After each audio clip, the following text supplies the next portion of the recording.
Thanks very much, Declan. It's bad enough having injured my leg. It's bad enough having told you in confidence it was playing tennis against my wife. And even worse, to tell everybody I lost. Although I have a good excuse, I have to say.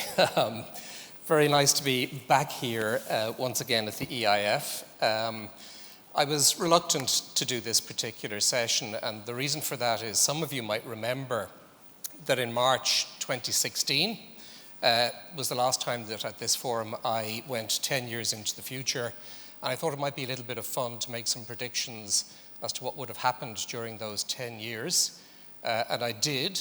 That was one. That was another. I'm afraid I even predicted that. So needless to say, I'm terrified at making any predictions today. So I'm saying with absolute certainty that I am not predicting this, and I'm not predicting that, although either of those two scenarios, I have to say, unfortunately, is very, very realistic in the next 10 or 11 years. I think we're going to face an interesting time ahead, but actually most of our challenges are not going to be the big macro challenges. They'll be what I regard as business as usual challenges. The types of things that have always faced insurers and that insurers have overcome over the centuries. But certainly consolidation, price pressures, regulatory costs, consumer requirements changing all the time. Why can't people just buy what we want to sell them? It's very annoying. New risks, new competition, demographic changes, climate change definitely going to feature in there somewhere, political tension, economic uncertainty, and the like. Well, I'm delighted to say that to discuss these issues, we have two extremely informative and engaging speakers, myself and Sarah. We also have an even more engaging and informative speaker, Domhnall Cullinan. I'm delighted Domhnall could join us here. Many of you will know Domhnall. For many years, he was, of course, a senior insurance supervisor. Then headed up the CBI's division looking after anti-money laundering, and then came back to what I think is his natural home as first head of insurance, and now a very well-deserved promotion to Director of Insurance Supervision. So if you'd welcome Domhnall, please.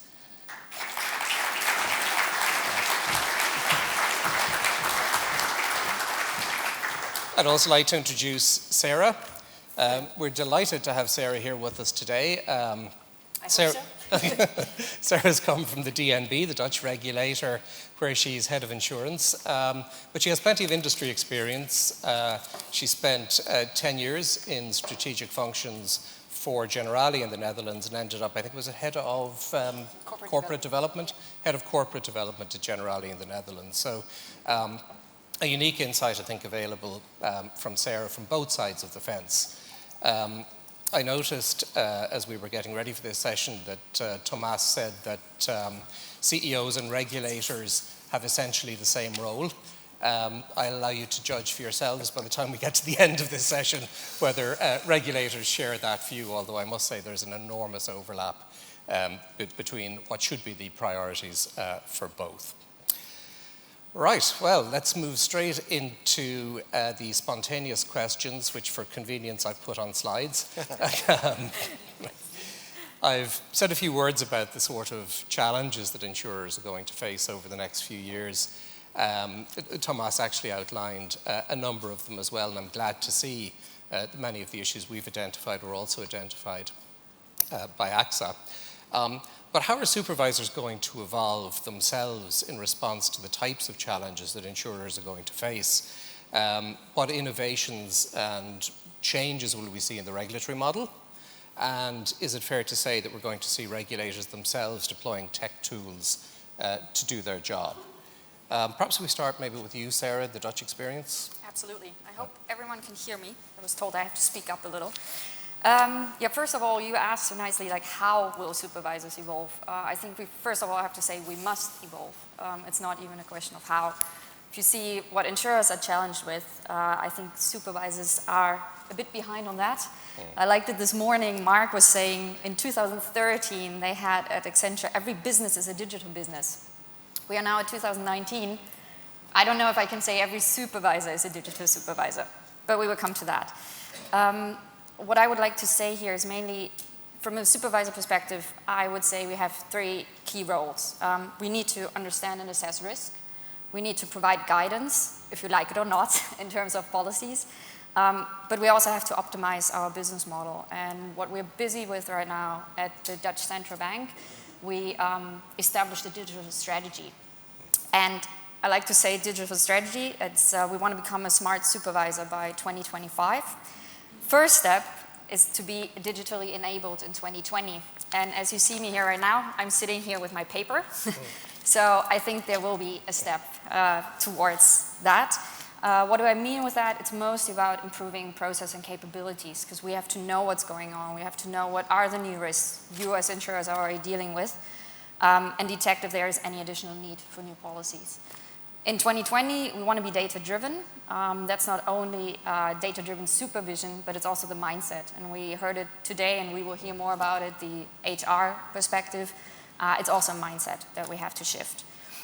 And yeah, our strategy in 2025 is to become a smart supervisor, where we really want to get real-time insights in risks.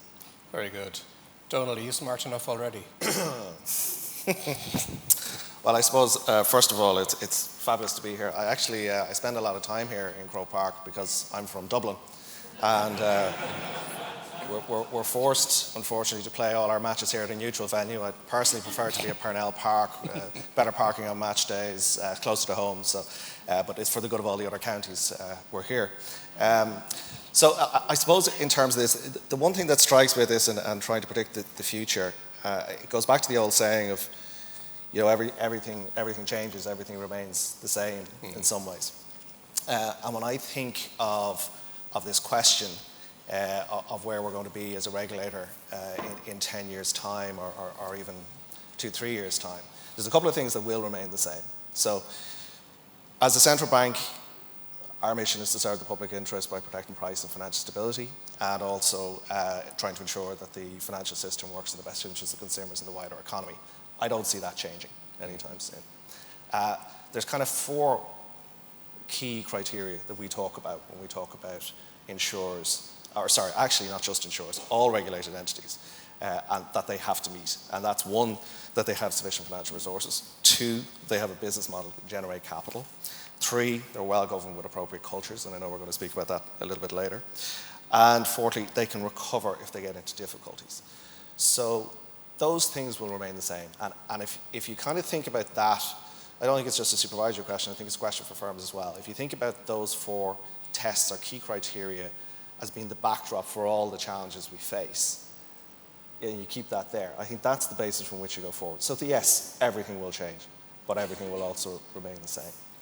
So in the context of when you talk about digitalization and how things might evolve over the coming years, so we have taken some steps as the central bank already in relation to this, and we've established a prudential analytics and inspections division, which specifically housed in a one single directorate all the analytics and inspection capability that we have within the organisation to try and build synergies around those things. I think particularly when we're talking here about technological innovations, there are a number of things that we are doing in that regard, because supervisors, rightly, but supervisors spend an awful lot of time finding out that things are okay. That's the reality of it. We spend a lot of time reading the returns that people send in to us, going through, meeting people to make sure everything is okay. That's the reality of it. But there's a huge amount of information that we get, and we spend a lot of time going through that to find out that everything's okay. What technology can hopefully do, and I'm going to have to refer to my notes a little bit here because I was given some terms in preparation for this. My phone is made out of wood. That's kind of where I am personally on the technology journey. But we're talking about using things like information fusion, which apparently is the fusion of quantitative and qualitative data in a single spot. But I think we all know what we're saying there. It's extracting the right information from the qualitative piece to get the right information from the quantitative piece, that ultimately supervisors will still have to be there making key judgments, because the judgment piece can't be removed by technology. But what you can do is get that information to supervisors quicker and more efficiently, and then we can move on to get to more of the core issues. So it takes us less time if you say, to find out that everything's all right. Other things that we're looking at is natural language processing. That helps with that. And also network analysis is something that's kind of underutilized. This is looking at interconnectedness between insurance undertakers and other insurance undertakers. And ultimately, where we envisage getting to, a lot of supervision, unfortunately, a lot of the time is rear view mirror. We want to get to a much place where we're looking at things like culture, for example, but also about emerging risk. And we, again, we've established teams to look at that now. So it's a much more proactive piece. So spotting trends, spotting outliers, spotting where problems are going to happen as opposed to seeing them happen. Okay. My next question for you, Domhnall, is would you please explain the algorithm behind information fusion in detail, particularly the mathematical equations that make it work? Okay, it's not. Yeah, I'll explain it to you. If there are any questions I can't answer, you can indeed email me afterwards. And my email would be ignored. Yes. Actually, a more pragmatic question with these tools that you're talking about. Is it likely that insurers are going to have to provide more data? It's quite a lot required already. Or will the tech help to reduce the amount of data and maybe focus on better data or more important data? So it's interesting. It's a really interesting question. If you think back a few years when we were under the Solvency I returns, and it was an awful lot less information gathered from them. And yet, at the same time, we were able to produce and publish something like the Blue Book, which many people in the room here will remember, which was actually really informative and a great way of kind of addressing some of the issues that were out there at the moment around, some of the things that go on, maybe not about geo pricing, but certainly in relation to profitability and perhaps where some of those trends were going. So, despite the fact we get an awful lot more information now, we're not actually in a position to publish that anymore.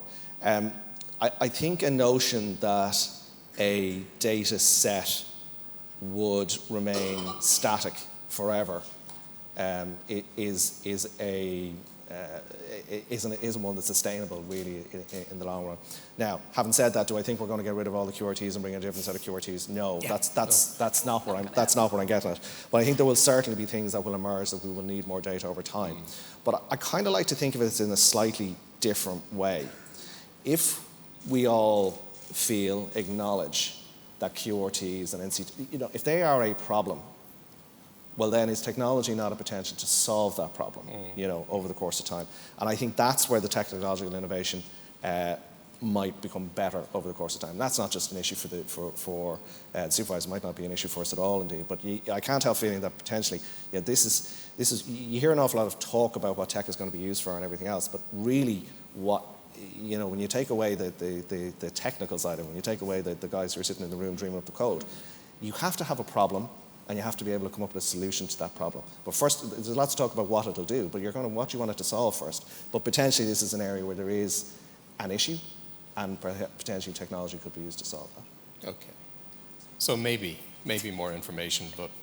No, I think there will be definitely more information. Yeah. I think the notion that set of QRTs that we came up with, probably in many of them 10 years ago in terms of their gestation, that they will do us out forever, I think is not a good notion. But I suppose they were framed at a time when the technology isn't where it is even now. So it's potentially something that could be solved over the course of time. And there will be discrete spots around, price and things like that, where we will have to get more data. There's no doubt about it. So different data, perhaps, but not necessarily more or less. Yeah. Okay, fair enough. I just want to move on because time is ticking away to... I was told I could only have 6 or 7 questions, so I put loads onto one slide as one question. So Solvency II, as we all know, was a regulatory revolution. Took a while, but it got there. Any further change up between now and 2030? Can we expect that will be evolution, that we won't have another revolution? And I think I'd also be interested in knowing whether we're going to see more regulatory convergence over that 10, 11-year period.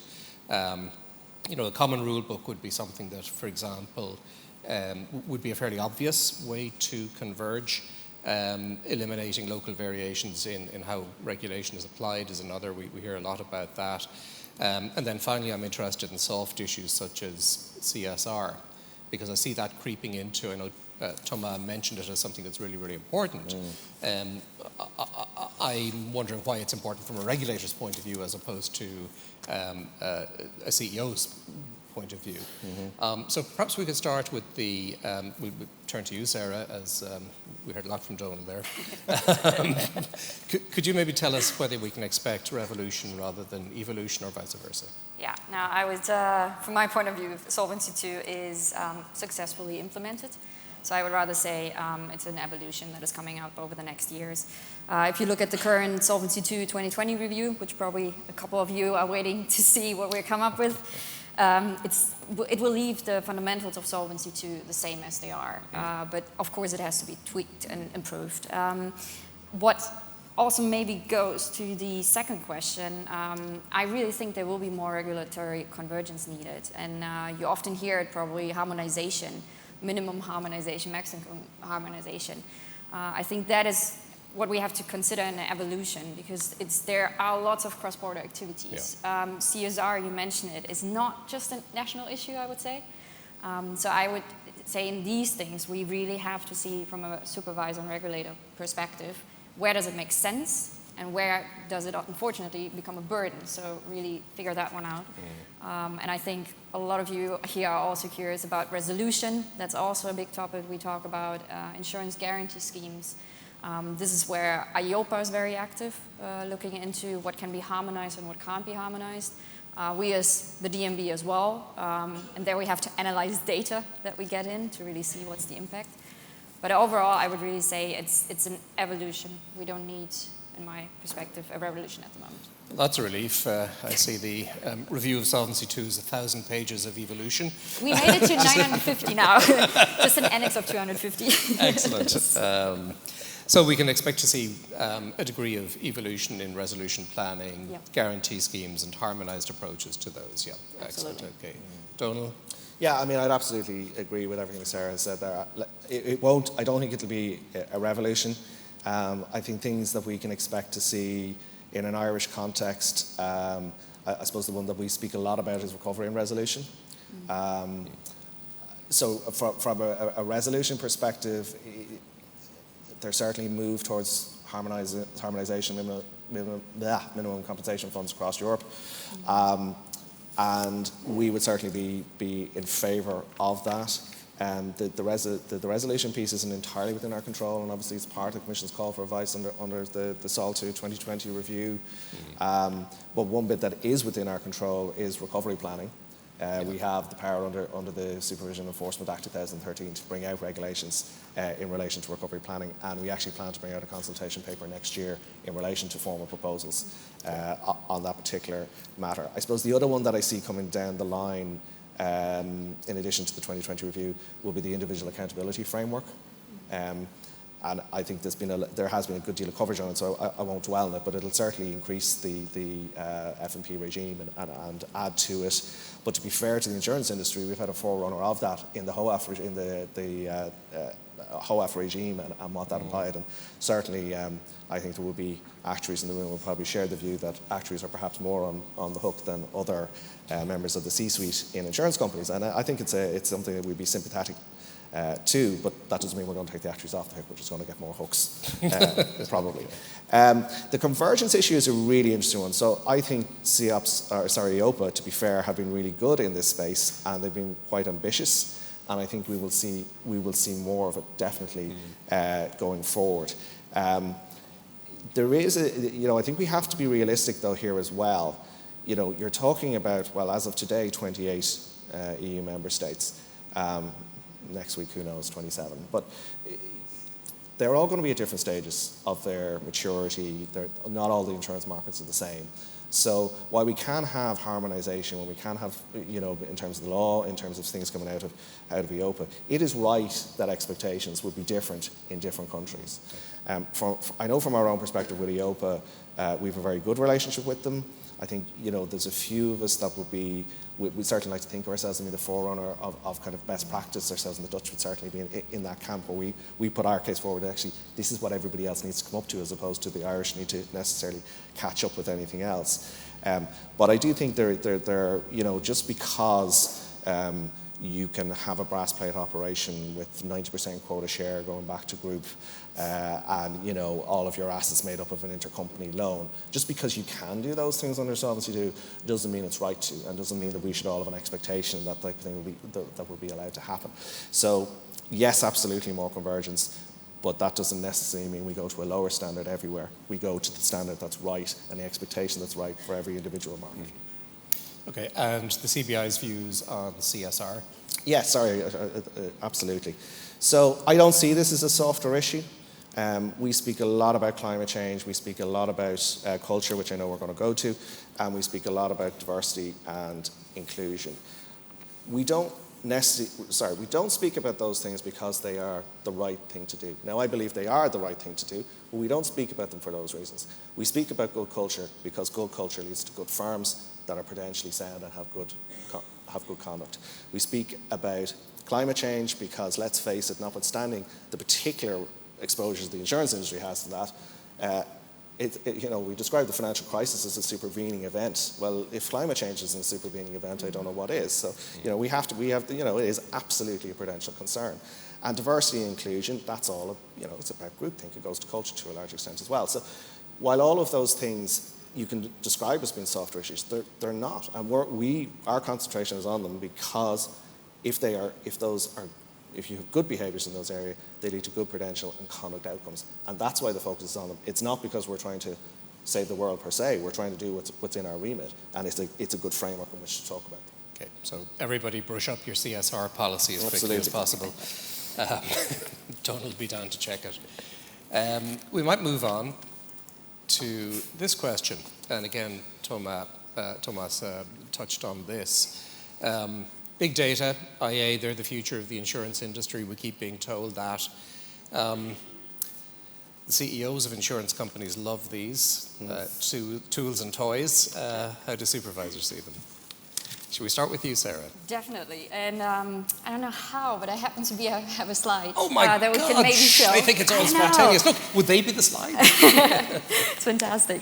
No, but what we see, of course, AI is everywhere. And as I said before, supervisors, we are a bit behind, but we also look at that as well. I think what we all agree upon here is that AI has been increasingly applied in the financial sector.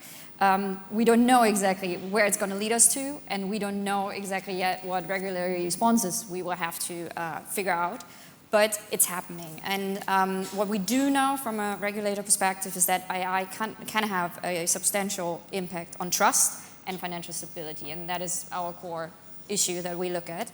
So what we did, and what you see hopefully in the back, we had a preliminary, a first view on a set of general cross-sectoral principles.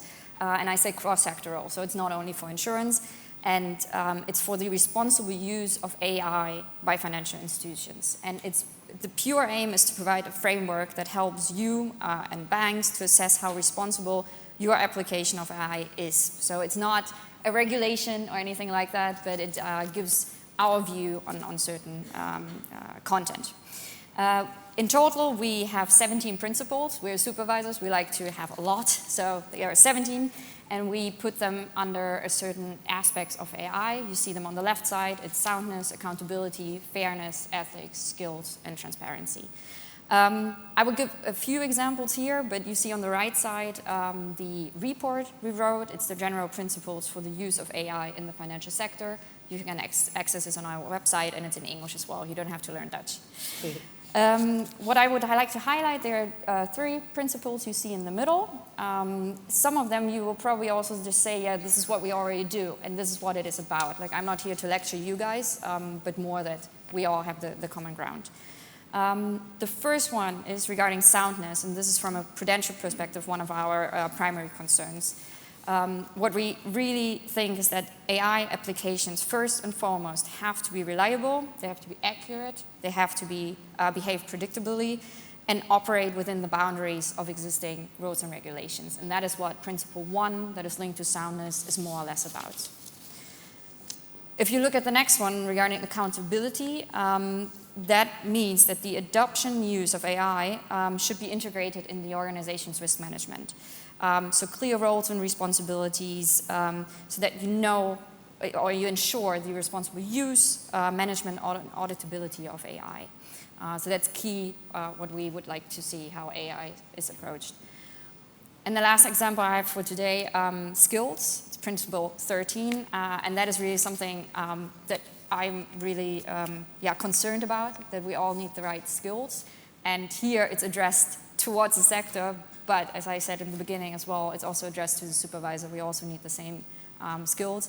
And here it says, ensure that senior management has a suitable understanding of AI. I would even exclude senior. It really has to be everyone in the company, because there will be more data, that is clear, but how you use it responsible, I think that is where we all have to take a lot of steps together for the future. Okay. I think just for the benefit of everyone in the audience, the full set of slides, I think, they're all the principles. And I had a read through these, and I have to say they're an extremely helpful roadmap to how to apply IA in a way that's safe for the organization and will please your supervisor, I hope. Exactly. Domhnall. Yeah, I mean, when I think about this and maybe the broader piece of technology, I think there's a tendency in insurance, and particularly perhaps some of the more sophisticated markets, to do what insurers generally try to do, and it's look at pricing. What concerns me a little bit about this, and it's not necessarily, it's maybe more a personal opinion rather than necessarily a supervisory review or anything else like that, but I do wonder a little bit, a lot of it really goes to disaggregation of risk, where insurance is all about pooling. And we have seen consistently over the last certainly 20 years, pushes against disaggregation from a policy perspective. So if we think of the gender directive, was obviously more pooling. When we think of the banning of genetic testing in life insurance policies, was more pooling. Even GDPR and the use of data and how that'll impact on things over the course of time. We've also had the flood bill here, obviously, in the last couple of years as well, which thankfully didn't happen, but it does go to potentially, pooling of more risk. So, and then health insurance market, of course, the community rating, etc. So my concern would be that if we get to a point where there's disaggregation to such an extent that there are whole swathes of the market that isn't covered any longer by the insurance industry, it makes then the market unsustainable. It's an unsustainable market, and there could be a policy reaction to that. I don't necessarily mean a supervisory reaction to it, I mean a policy reaction to it. And those policy reactions are sometimes quite blunt and not particularly what the industry might want or might serve the industry well. So I think that's worth reflecting on. For me, where technology more generally can be used is, and I think it's already been spoken about this morning, is around operations, reducing the cost base, right-sizing cost bases, etc. And then I think the other thing that people really need to think about is distribution, and really who is going to own the client in future. Is it going to be insurers? Or is it going to be Facebook or Amazon or whoever else might emerge? And that might be okay, but it's just something you need to think about in terms of the value chain and where you sit in that, and are you happy for that to be the future? If not, you need to find some way of counteracting it. Now, I was getting away very well with not having the iPad for people's questions to go with your wooden steam-powered phone, but we do have quite a few questions. I wonder if we could just scoot through them very quickly before, and if we have time to circle back, because I do want to talk a bit about culture before the end, if we can get an opportunity to do that. So, on that particular theme, there's a question here about, I don't know if it's, no, it hasn't gone up in the screen. Essentially, regulators talk a lot about insurers, culture, their resourcing. How are regulators doing on the same score? Surprisingly, that was an anonymous question. We're not doing good. I think we can be honest about it. I think we really need to attract the right skills from the market, and I think that is one of the biggest challenges we have as regulators. I was asked by my boss when I made the decision to leave Generali why the heck I was going to a supervisor, because it's not attractive, and this is what we really have a challenge with. So what I can always say, just don't take it that we lecture you guys. We are behind. We aim at policyholder protection. That is our common goal with everyone. And with that regard, we will never be ahead of you. We're not a first mover. We also learn from all the developments that are out there, but we do try to achieve financial stability. So give us a little credit for that. I'm going to have to just have one person answer these questions, if that's okay, Domhnall.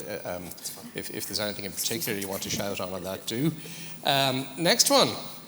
How do you see the regulator's role in supporting the mandate of growth in the insurance industry? That's from Lenka Lyons.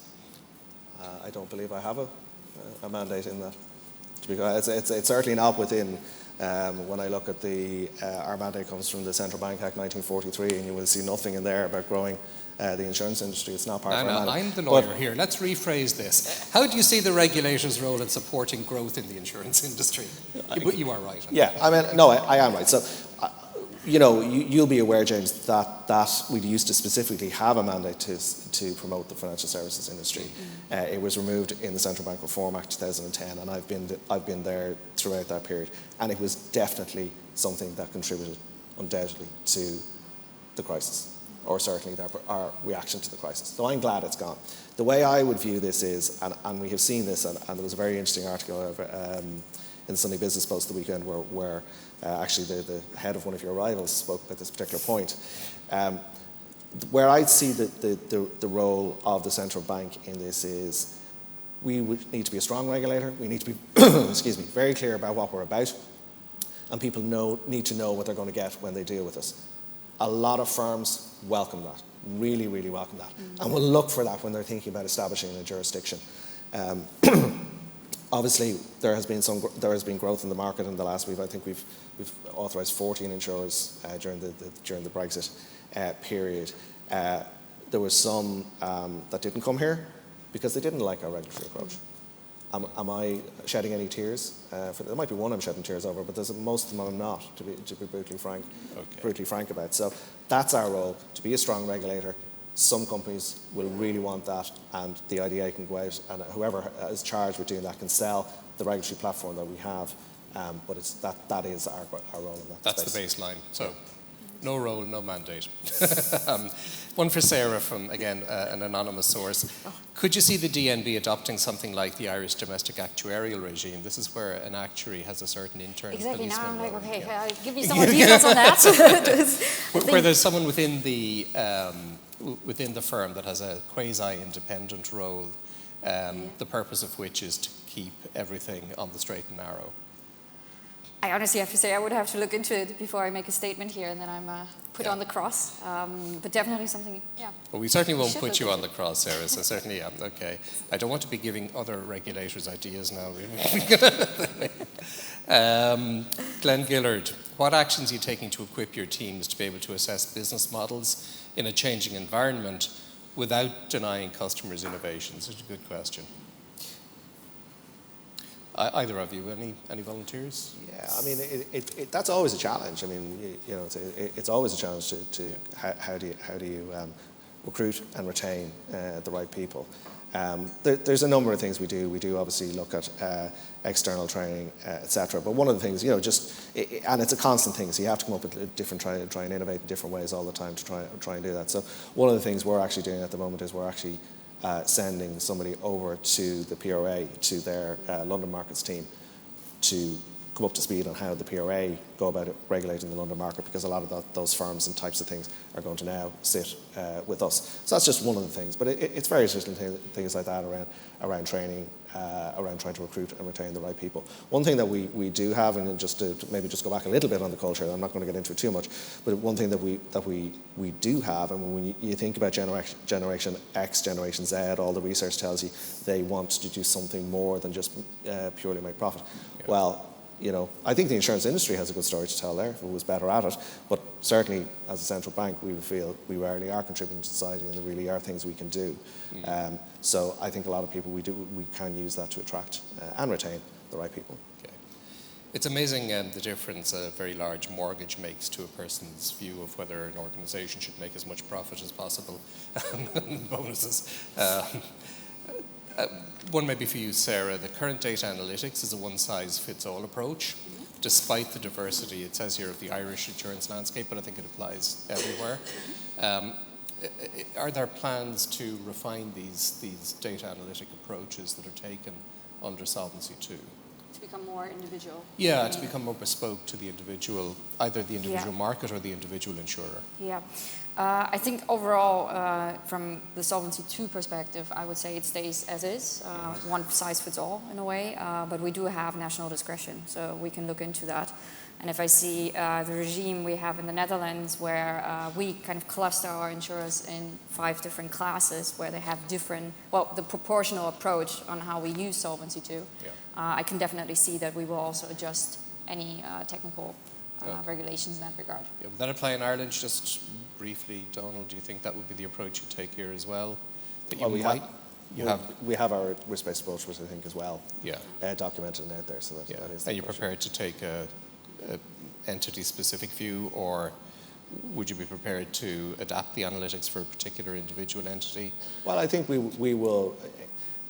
The supervisory framework, as it evolves, using the paid directorate that I demonstrated earlier on, will still be applied on a risk-based approach. So everybody is regulated at a macro and a micro level. Okay. Last question for Domhnall. Who do you I know the answer to this. Who do you think is primarily responsible for running an insurance company? The board or the CBI? You know the answer, James. I know the answer. I think we all know the answer. Fantastic.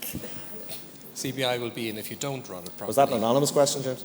It was anonymous, I'm afraid, yeah. Shocker. And if it wasn't, I'm not telling you. We'll move on quickly. We probably don't have time to deal with that. We're not moving on anywhere, are we? No, okay. I was going to ask a few questions about robo-advice and things like that, because there's some interesting developments abroad, particularly in Australia, where robo-advice for securities, buying and selling securities, has got to a point where the securities regulator is now, very interestingly, producing guidelines about compliance with competence standards for robo-advisors. I don't think we're there yet in the EU, and rather than dwell on that, I think we might just move on to culture, because this is something we hear a lot more from supervisors about culture. We hear a lot of feedback from the industry saying, well, culture, what is it? To my mind, it's what's in the DNA of the organization. What is the instinctive reaction if something goes wrong? But in terms of assessing and measuring that, could each of you say a few words about how you assess and address culture? I know, Sarah, the DNB has developed a risk culture model which has been largely replicated by the CBI. Would you like to start by saying a few words? Sure. When I see the question, is it difficult to create specific rules? I would say it's impossible, because behavior and culture can be right in one situation and can be completely wrong in the next situation. So what we did, and I will tell you why we had to do it actually, we take the position that when it comes to supervision of behavior and culture, it's more a set of tools we assess than a set of rules. There are, of course, the governance rules and regulations, but next to that, we can't put that seat. But why did we have to transform our supervisory approach? Maybe some of you know we had a case in 2010 where a mid-sized bank fell, and we were evaluated if we did our job right. And unfortunately, the evaluation really came to the conclusion that it was mostly the behavior and the lack of knowledge and skills of the CEO of that bank. So in that regard, we had to do our homework, and so we had to adjust our approach on also methodology. And I think what's important, I mentioned the classes we have for insurance companies. We have a risk framework, which is called FOCUS. Doesn't matter here, but it includes different risk categories. The standard ones you all know: capital, liquidity, operational risk. But we also included behavior and culture as one of the risk drivers, because you cannot not include it in any risk. And what we did, this was all around 2010. Until now, we had about 100 assessments. And what I can really say, these assessments are not only because insurers are not complying with the rules. It's often also kind of more precaution and raising awareness. And what we can say also here, kind of repeating myself, that we are not setting rules for everything. We can really see that the companies themselves are more aware of culture and behavior, how they deal on the board, how they discuss And we also have seen that some board members had to leave, and that was definitely not on our behalf, but that was the choice of the company itself. So yeah, I truly believe you can't have a successful company with a wrong culture. Okay. Domhnall, we've got about a minute and a half. How does the CBI assess culture? What's good culture? What's bad culture? Yeah, well, as you said, we've already leveraged heavily off what the DNB have done, and they've been incredibly generous with their time in relation to this, and we would very much align ourselves with their approach, and we do have some experts inside in terms of occupational psychologists, therapists, etc., that go out and do that assessment for us, and it's very much been incorporated into our supervisory framework. Probably more so to date on the banking side, but definitely will come more into the insurance side as we move forward. I mean, at the end of the day, I think what we would talk about is that mindsets and incentives are aligned with outcomes that are good for the consumer and markets. I think that's ultimately what we're looking for. And I think there can be a presumption at times, particularly in insurers, that because you're an insurance company, that's what we do. They are all aligned, but I think there has to be a step back from that and really think, look, are we putting the consumer at the heart of what we're actually doing? And I think that's really the key. And oddly enough, there are, I'm conscious of the time ticking away over there, and I'm going to notice what you do with your questions, so I'm going to do a little bit with my answers as well. But I mean, there are, I think, definitely, you asked me what my role in promoting the industry is. Well, I do think there are opportunities out there at the moment. We're all, I think, still in a little bit of a shock phase around Brexit, but there will be opportunities that will actually arise as a consequence of that firms start maybe thinking themselves a little bit less about strategy takers and a little bit more about strategy makers. There are opportunities out there for the insurance industry at the moment. Very good. Well, Domhnall said that the DNB were very generous with their time in helping the CBI to develop a culture model. I'm afraid Declan will not be generous with time if we run over on this session, so I'd like you all to join me, please, in thanking Sarah and Domhnall for, I think, a very informative session.